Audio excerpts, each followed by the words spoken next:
সম্মানিত আমার সহকর্মী, আসসালামু আলাইকুম।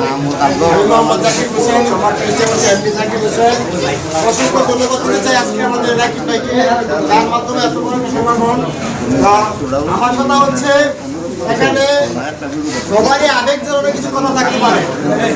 একজন কবি তার মনের আবেগ দিয়ে তার গানগুলো কবি লিখছে, শিল্পী তার মনের আবেগ দিয়ে গিয়ে ফেলেছে।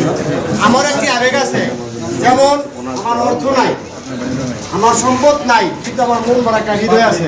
আমি যদি একটা মানবিক কাজ করতে চাই, এই কাজটি করতে গেলে বেছে নিলাম একটা ফেসবুক। এই ফেসবুকের মাধ্যমে কিছু অনাশ্রমের মানুষ, কিছু রাস্তা আনাচে তারা ঘুরিয়ে ছিটে আছে, তাদেরকে আমি আমার আর্থিক অবস্থা ভালো না কি যাই, আমি তাদের জন্য কিছু করতে পারি না। সেই জন্য আমি ফেসবুক বেছে নিলাম তাদের জন্য কিছু করার জন্য। তবে আমার একার দ্বারা সম্ভব না। সর্বপ্রথম ছাত্র হইতে আমার অহংকার, আমি সেলিব্রিটি হয়েছি, কেন তাকে ফলো দিব? এই জিনিসগুলো আমার মধ্যে আগে ছেড়ে দিতে হবে। সবাইকে ফলো দিতে হবে। জাস্ট পরিশেষে আমি যে কথাটা বলতে চাই, আমার এলাকায় যদি কোনো অনাহারে কোনো লোক থাকে, তার যদি কোনো সন্তান আমি পাই, আপনাদেরকে আমি মেসেজ দিব।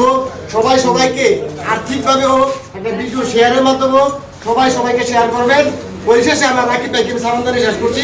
আসসালামু আলাইকুম, ধন্যবাদ সবাইকে।